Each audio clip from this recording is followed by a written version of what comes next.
तो आज पढ़ेंगे कि आवेश के गुण क्या क्या है। उसमें से पहला प्रॉपर्टी है। और हाँ, एक बात और, मेरे वीडियो को लाइक करिए, शेयर करिए और सब्सक्राइब कर लीजिए चैनल को, जिससे आने वाले वीडियो की जानकारी आपको मिलती रहे। आज हम लोग पढ़ने वाले हैं वैद्युत आवेश के गुण, कि जो वैद्युत आवेश है उसके अंदर किन कौन कौन सी प्रॉपर्टीज़ होती हैं।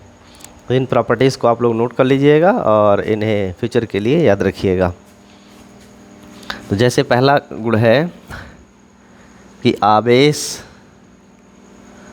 क्वांटीकृत होता है। आवेश क्वांटीकृत होता है। दूसरा, आवेश संरक्षित होता है। संरक्षित होता है। तीसरा, आवेश सदैव द्रव्यमान के साथ ही होता है, अर्थात यह द्रव्यमानहीन नहीं हो सकता। यह द्रव्यमानहीन नहीं हो सकता है। तीसरा, उसके बाद चौथा पॉइंट है, आवेश के कारण वैद्युत बल लगता है। यह बल आकर्षण और प्रतिकर्षण दोनों का हो सकता है। वैद्युत बल प्रतिकर्षण का भी हो सकता है और वैद्युत बल आकर्षण का भी हो सकता है। निर्भर करता है कि आवेशों की प्रकृति क्या है, जिन्हें एक दूसरे के संपर्क में या समीप में रखा गया है। पांचवी बात, आवेश स्थिर हो तो वैद्युत क्षेत्र उत्पन्न करता है। एक बात ध्यान में रखिएगा, वैद्युत क्षेत्र आवेश स्थिर, अगर आवेश अगर स्थिर है तो वो वैद्युत क्षेत्र उत्पन्न करेगा। लेकिन जो वैद्युत क्षेत्र होता है ये वास्तव में कोई नई क्वांटिटी नहीं है। वैद्युत क्षेत्र एक प्रकार से बल के परिमाण को ही व्यक्त करता है कि पर यूनिट चार्ज पर कितना फोर्स लगता है। तो जो इंटेंसिटी या फील्ड बनेगी वो होगी F/Q। इसे ध्यान में रखिएगा। नेक्स्ट है छठवीं बात,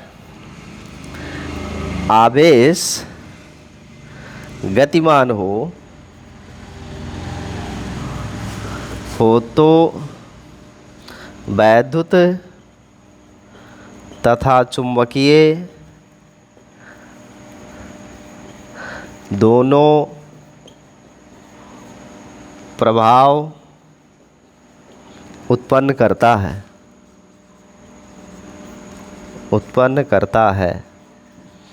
यानी अगर आवेश गतिमान है तो वो वैद्युत क्षेत्र भी उत्पन्न करेगा, चुंबकीय क्षेत्र भी उत्पन्न करेगा, अर्थात वैद्युत गुण और चुंबकीय गुण दोनों एक साथ विद्यमान होते हैं। अब विशेषता ये होगी कि वैद्युत क्षेत्र हमेशा चुंबकीय क्षेत्र के लंबवत होता है, इस तरीके से परपेंडिकुलर। अगर x डायरेक्शन में वैद्युत क्षेत्र है तो y डायरेक्शन में या z डायरेक्शन में चुंबकीय क्षेत्र होगा। तो वैद्युत क्षेत्र चुंबकीय क्षेत्र सदैव एक दूसरे के लंबवत होते हैं और जो एक आवेश द्वारा उत्पन्न होते हैं। इस बात को ध्यान में रखेंगे। तो आवेश गतिमान हो तो वैद्युत तथा चुंबकीय दोनों प्रभाव उत्पन्न करता है। नेक्स्ट इसके बाद है सातवीं बात, आवेश गोलीय होता है। गोलीय होता है, लेकिन ये फंडामेंटल है। फंडामेंटल जैसे कि इलेक्ट्रॉन। तो इस प्रकार का जो आवेश स्वरूप होता है वो गोलीय होता है। नेक्स्ट,